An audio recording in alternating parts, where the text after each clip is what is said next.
पर जाते हैं हम। जी हाँ, भारतीय वजीर आजम का दौरा मुत्तहदा अरब इमारात और काफी अहमियत का हामिल समझा जाए, 3 दहाइयों में पहला भारतीय वजीर आजम का दौरा है। इस हवाले से बात कर लेते हैं। बॉबी नकवी साहब हमारे साथ मौजूद हैं, एडिटर गल्फ न्यूज यूएई। बेहद शुक्रिया बॉबी नकवी साहब। किस तरह देख रहे हैं 34 सालों में जो है भारतीय वजीर आजम ने ये दौरा किया है, क्या माहौल था और कितना वेलकमिंग था वहाँ माहौल? देखिए, 34 साल में इंडिया के कोई प्राइम मिनिस्टर आए हैं। इससे पहले तो काफी इंडिया के प्रेसिडेंट आ चुके हैं और भी दूसरे लोग आ चुके हैं, लेकिन जाहिर बात है कि पहली बार कोई इलेक्टेड प्राइम मिनिस्टर 1981 के बाद से आया है जी। मैंने उनसे पूछा था सैटरडे को, अगस्त 15 को मेरी जब उनसे मुलाकात हुई थी उनके घर में दिल्ली में, तो मैंने भी उनसे यही सवाल पूछा था। तो उन्होंने कहा था कि भैया, ये भारत का प्रधानमंत्री ही नहीं जा रहा पहली बार 34 साल में, मैं खुद जा रहा हूँ। सही। तो उसके बाद फिर उनका दौरा रहा 2 दिन का, वो करीब दोपहर में पहुंचे थे। उसके बाद फिर उनकी एंगेजमेंट शुरू हुई थी। कुल मिला के जो उनका जो आउटकम है उस विजिट का,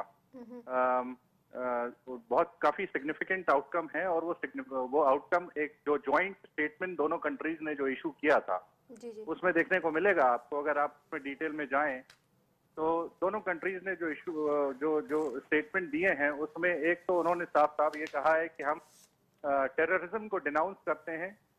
वो थोड़ा सा कस्टमरी एक अनाउंसमेंट लग सकता है कुछ लोगों को पहली रीडिंग में। तो together they will denounce terrorism. और लेकिन जो सबसे बड़ी बात है जो उसमें कही है इस इशू पे वो ये है कि दोनों कंट्रीज मिल के दे विल काउंटर रेडिकलाइजेशन और हर जगह। नकवी साहब ये फरमाइए कि उस तरफ से शेख मोहम्मद खुद लेने आए, अपने 5 भाइयों को साथ लेके आए, फिर वो एक हिंदू टेंपल बनाने की भी शायद इजाजत अबू धाबी में दी जा रही है। ये इतनी गर्मजोशी 34 साल के बाद अचानक? देखिए, हाँ, जाहिर बात है कि शेख मोहम्मद बिन जायद साहब क्राउन प्रिंस जो हैं अबू धाबी के, वो मौजूद थे। उनके भाई भी मौजूद थे। उसके बाद उनकी एयरपोर्ट पे उनको 21 गन का सल्यूट दिया गया और उसके बाद फिर एक मीटिंग हुई। उसके बाद दूसरे दिन फिर उनकी मीटिंग हुई। तो 3 बार उनकी मुलाकात हुई, करीब 2.5 घंटे तक मुलाकात चली दूसरे दिन। उसके बाद उनका एक लंच बैंक्वेट था। गर्मजोशी तो बहुत है और ऐसा लगता है देख के कि यूएई ने इस विजिट को बहुत बहुत सीरियसली लिया है। और कई सारे पेंडिंग इश्यूज हैं इंडिया और यूएई के बीच में, खासकर बिजनेस एरियाज में को लेके। और एक तरह का जो पॉलिटिकल जो डिप्लोमेटिक वैक्यूम रहा है वो ज्यादातर इंडिया की तरफ से रहा। अच्छा, बॉबी नकवी साहब ये बताइएगा थोड़ा कि जो इसके बाद हिंदुस्तान के वजीर आजम के लिए एक्सेप्शन क्रिएट की गई कि वो अबू धाबी स्टेडियम में, क्रिकेट स्टेडियम में गए और वहां पे जो वहां पे इंडियंस हैं उनसे उन्होंने तकरीर की, पूरा खिताब किया। क्या ये होता है? बाकी मुल्क के लोगों को भी इजाजत होती है वहां पे जाके इस तरह वो तकरीरें करते हैं, या कोई एक्सेप्शनल बात थी ये भी? जी, ये जो पब्लिक रिसेप्शन थी ये एक प्राइवेट इवेंट था। वो दुबई स्टेडियम में हुआ था, दुबई के क्रिकेट स्टेडियम में, जो करीब 25,000 उसकी कैपेसिटी है। और भी ज्यादा लोग ग्राउंड पे भी बैठा ले गए थे। अमूमन ऐसा नहीं होता है और मेरे ख्याल से, लेकिन चूंकि मोदी जहां जाते हैं, मोदी जी यूएस में भी गए, मेडिसन स्क्वायर गार्डन में उनका एक इवेंट हुआ, करीब 18,000 लोग थे। उसके बाद ऑस्ट्रेलिया में हुआ, उसके बाद कनाडा में हुआ। नहीं, लेकिन बॉबी वहां पर अमेरिका में या ऑस्ट्रेलिया में तो इस तरह की पब्लिक गैदरिंग्स जो है वो उन पे उस तरह से नहीं देखा जाता जिस तरह सिग्निफिकेंस। जैसा मैंने कहा कि अमूमन ऐसा नहीं होता है। आई एम श्योर कि स्पेशल परमिशन इसके लिए ली गई और द परमिशन वाज ग्रांटेड। मतलब ऐसे नकवी साहब, ऐसे लग रहा था कि दुबई एक प्लेटफॉर्म प्रोवाइड कर रहा है इंडिया के वजीर आजम को कि वो इंटरनेशनल सियासत वहां पे कर सकें और पर्टिकुलरली पाकिस्तान को टारगेट कर सकें। नहीं, उन्होंने अपनी भाषण में ऐसा कुछ तो मेरे ख्याल से टारगेट नहीं किया। उन्होंने जो सबसे पहले तो यूएई की जो लीडरशिप, उनको उनका शुक्रिया कहा, उनको इनविटेशन देने के लिए, और दूसरी कई बातें कही। I think that was aimed at the domestic audience. और खासकर जो 25 लाख जो इंडियंस वहां रहते हैं, ब्लू कॉलर वर्कर्स रहते हैं, उनको देख के भाई, ये जो 25 लाख हिंदुस्तानी वहां रहते हैं, करीब $12 बिलियन यहाँ से भेजते हैं रेमिटेंसेस। काफी सूबों से हैं यहाँ पे, साउथ के भी हैं, नॉर्थ के भी हैं, बिहार साइड के भी हैं, यूपी के भी हैं। اور بہار میں الیکشن بھی ہے, تو ظاہر بات ہے کہ وہ تھوڑا سا ایک تو بابی نقوی صاحب جب یہ گئے شیخ زاید مسجد میں گئے اور وہاں پہ انہوں نے سیلفی بھی بنائی, تو کسی نے انڈین پرائم منسٹر سے کوئی یاد نہیں کرایا کہ ایک بابری مسجد بھی ہوا کرتی ہے ہندوستان میں, اور گجرات میں مسلمانوں کے ساتھ جو سلوک ہوا؟ یہ سوال میرے خیال سے بی جے پی کے ایک جنرل سیکرٹری ہیں رام مادھو جی, وہ بھی آئے ہوئے تھے, قریب 1-1.5 ہفتے سے پہلے سے تھے یہاں پہ, اسی پبلک ریسیپشن کی تیاری میں آئے ہوئے تھے. میں نے ان کو ٹی وی پہ دیکھا تھا, انہوں نے اس بات کا جواب دیا تھا کہ مودی جی تو مسجد میں کبھی جاتے نہیں, ہندوستان میں کبھی گئے نہیں, اور اب یہاں پہ مسجد میں جائیں گے. تو انہوں نے یہ کہا تھا, and I think that is یہ ان کی بی جے پی کی یہ لائن بھی ہے, بعد میں بھی یہ سوال اٹھے ہیں. ان کا یہ کہنا تھا کہ بھائی یہ کچھ رواج ہوتے ہیں, جو ہیڈ آف اسٹیٹ کہیں دوسری کنٹری میں ملک میں جاتا ہے تو وہاں کے ریتی رواج جو ہوتے ہیں وہاں کے ان کو فالو کرنا پڑتا ہے. تو یعنی مسلمانوں کے بارے میں کوئی ان کا دل تبدیل نہیں ہو گیا, بس ویسے ہی ذرا گٹسی میں جانا پڑا, پیسہ نظر آ رہا. اچھا نقوی صاحب یہ بتائیے گا کہ آپ کس طرح سے دیکھتے ہیں اسٹریٹجکلی اس ریجن کی پالیٹکس کو, ان کا یہ دورہ پرائم منسٹر مودی صاحب کا دورہ کیسے افیکٹ کرے گا؟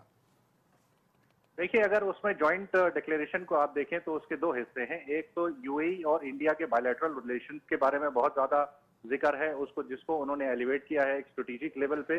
اس کے علاوہ ایک دوسرے جو کچھ انڈیکیشن ملتی ہے وہ یہ ہے کہ ان کا جو انہوں نے مینشن کیا ہے کہ both countries will work together to restore peace in West Asia, یعنی Middle East and South Asia. تو ظاہر بات ہے کہ دونوں کنٹریز وہ یہ دیکھتی ہیں کہ جو چینجنگ ڈائنامکس ہیں ریجن کی, اس میں دونوں کنٹریز کچھ رول ادا کر سکتی ہیں کہیں نہ کہیں.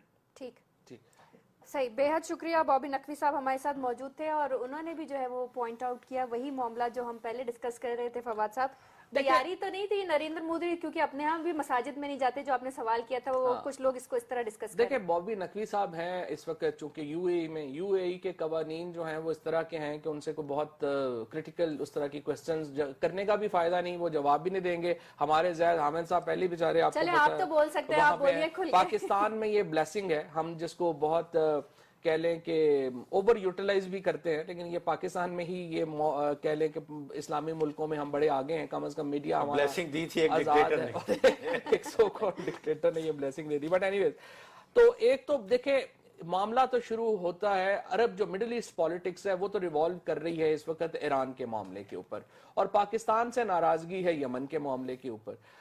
تھوڑا سا ڈاکٹر صاحب اگر اس میں آپ ہسٹری میں دیکھیں تو ہمارا جو تعلق ہے عرب ورلڈ کے ساتھ وہ بہت پرانا ہے, اور جدید اگر آپ دور دیکھیں ظاہر ہے ہمارا ایک مذہبی تعلق ہے, ایک ان کے ساتھ اکنامک کا تعلق ہے, اور تیسرا اسٹریٹجک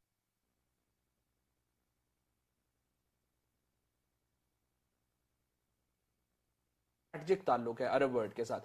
مذہبی تعلق تو ظاہر ہے جو جی سی سی ہے, حجاز مقدس وہاں ہے جہاں پہ خانہ کعبہ ہے, پھر رسول اللہ صلی اللہ علیہ وسلم کا روزہ رسول وہاں پہ ہے, تو تمام ہی مسلمانوں کے دل جو ہیں وہ حجاز مقدس کے ساتھ. ٹھیک ہے, اس حوالے سے کہ کیا اثرات مرتب ہوں گے پاک عرب ممالک تعلقات سے اس دورے کے, اس پر ہم بات کریں گے. ہم بات کر رہے ہیں بھارتی وزیر اعظم کے دورہ متحدہ عرب امارات کے حوالے سے. اس موقع پر انہوں نے خطاب بھی کیا تھا, ہم سن لیتے ہیں انہوں نے کیا کہا اس خطاب میں.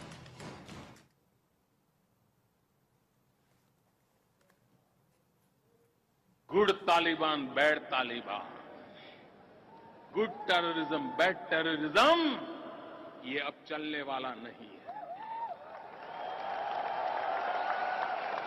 آج امارات اور بھارت کی طرف سے آتنکواد کے خلاف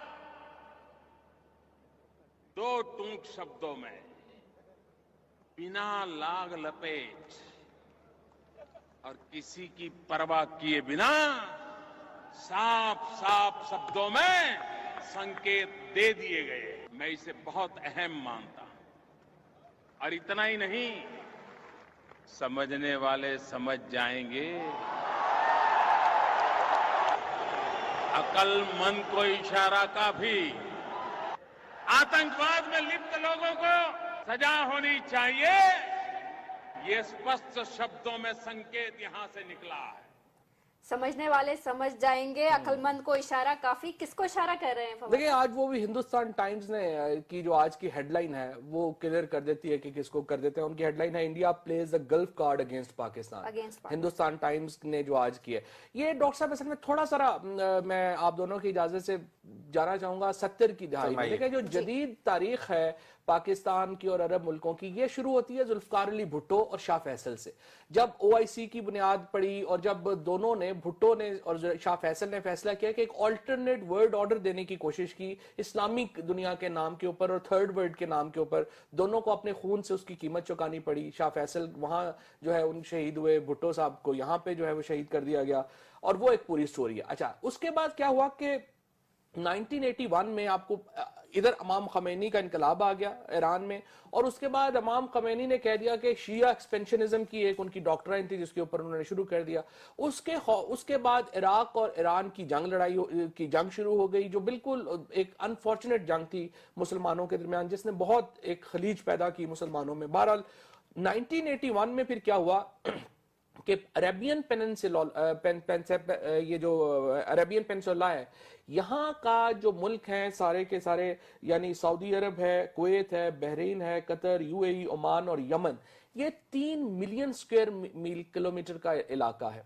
इस इलाके का एक जीसीसी जो है ये बना और सारे का सारा ये जो अरेबियन पेनिनसुला है ये इसमें शामिल हुआ। और पाकिस्तान ने फिर 1983 में, आपको याद है इसी मुआहदे की एक बाज़गश्त अभी भी आई यमन में, 83 में एक एग्रीमेंट किया जीसीसी के साथ जिसके तहत हमारी एक स्ट्रेटजिक अलायंस बनी इसके साथ। यमन के मसले के ऊपर आके पाकिस्तान में जब कैबिनेट, जब हमारी पार्लियामेंट ने ये फैसला किया कि यमन में नहीं जाएगा, पाकिस्तान की फौज नहीं जाएगी, जो बिल्कुल सही फैसला था। हम एक पराई जंग में पहले थे और बिल्कुल सही था, लेकिन उसके बाद ये रिएक्शन आना शुरू हो गया अरब मुल्कों का। और आपको याद है कि यूएई के ही मिनिस्टर थे अनवर गरागाश, जिन्होंने एक बहुत सख्त जो है वो पाकिस्तान के बारे में एक ट्वीट की थी जिसके ऊपर यहां पर बड़ी कंडेमिनेशन हुई। चौधरी निसार साहब ने यहां से उसका रिप्लाई किया। अच्छा, प्रेजेंट डे पे आ जाए चौधरी साहब।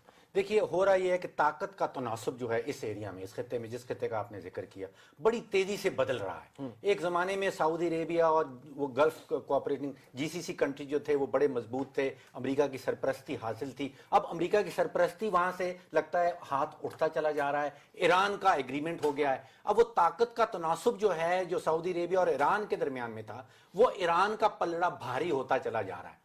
अच्छा, अब मेरी जो समझ, दुनिया की जो सियासत है उसको तो तय करते हैं 5 यूएन की सिक्योरिटी काउंसिल के मुल्क, यानी अमेरिका, बरतानिया, फ्रांस, चीन, रशिया और प्लस अब एक आप जर्मनी भी उसमें डाल लें। 5+1 ये मुल्क हैं जो दुनिया का तय करते हैं कि दुनिया की पॉलिटिक्स और दुनिया की इकोनॉमी आगे क्या होनी है। अच्छा, मुझे जो इस चीज में समझ नहीं आ रही वो ये है कि मोदी साहब वहां गए, वो तो समझ में आती है कि उनको, वो पूरी दुनिया में इस वक्त फॉरेन डायरेक्ट इन्वेस्टमेंट ढूंढ रहे हैं कि कौन कौन सा मुल्क जो है वो इंडिया के अंदर इन्वेस्टमेंट करेगा, क्योंकि इंडिया के रुपया जो है वो बड़ा खतरनाक हद तक वल्नरेबल, बड़ा गिर रहा है बड़ी तेजी से। तो उनको इन्वेस्टमेंट चाहिए, उनको अबू धाबी में, उनको यूएई में पैसा नजर आता है कि शायद वहां से फॉरेन डायरेक्ट इन्वेस्टमेंट आएगी। दूसरा, उनका ऑब्जेक्टिव हमेशा ये रहा इस खित्ते में कि पाकिस्तान को किसी तरह से तनतनहा किया जाए। यानी दोनों है, एक इकोनॉमिक एस्पेक्ट है उनके दौरे पर, एक स्ट्रेटजी।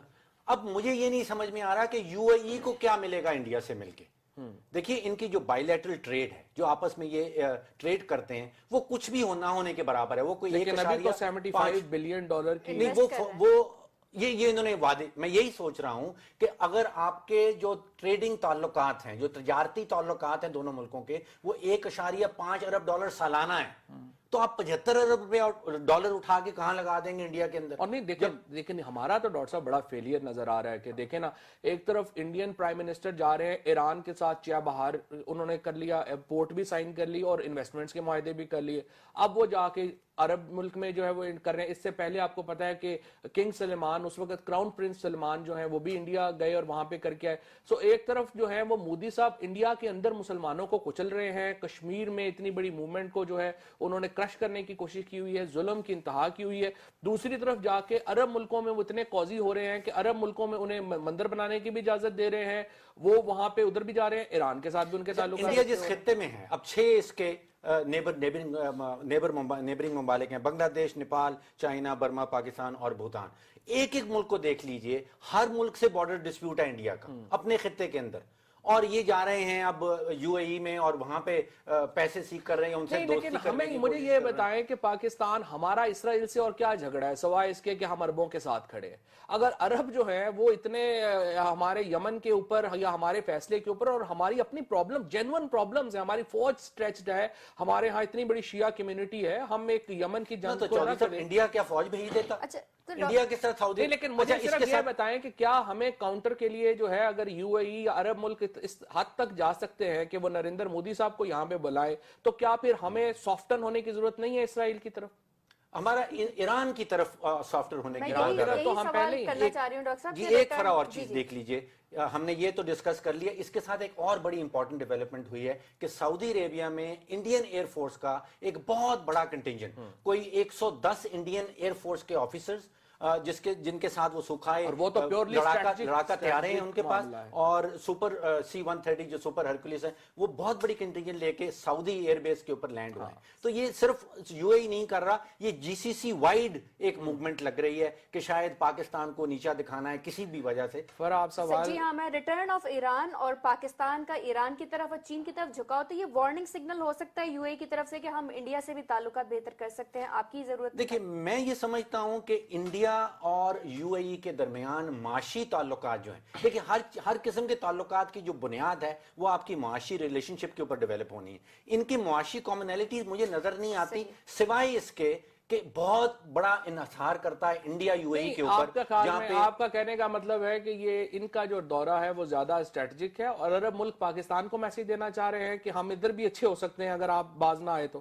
یہ دیکھیں، مجھے ایک میں آپ کو ٹیمپریری بتاؤں۔ فیز لگتا ہے، مجھے دیکھیں، لگتا ہے کہ یہ دوستی زیادہ لمبی نہیں چلے ہندوستان گی۔ ٹائمز نے جو آج رپورٹ کیا ہے، مجھے تو ایک تو سمجھ نہیں ہے کہ پاکستانی میڈیا میں اتنے باتیں جو ہیں وہ نہیں آتی ہیں۔ مطلب 3 مہینے پہلے انہوں نے کہا کہ النہان فیملی جو ہے جس کے پاکستان میں بہت بزنس انٹرسٹ ہے، فرینکلی الفلاح بینک ان کا ہے، اور بڑی چیزیں ان کی UBL ان کا ہے، بڑی چیزیں ہیں ان کی یہاں پہ، ان کی فیملی جو ہے وہ دہلی گئی اور انہوں نے یہ ریکویسٹ کی کہ جی پرائم منسٹر مودی صاحب وہاں تشریف لائے، اور مودی صاحب نے کہا کہ جی میری شرط یہ ہے کہ آپ ٹیررزم کو پوری طرح کنڈیم کریں گے، اور اس کو فوراً گرانٹ کر دیا گیا۔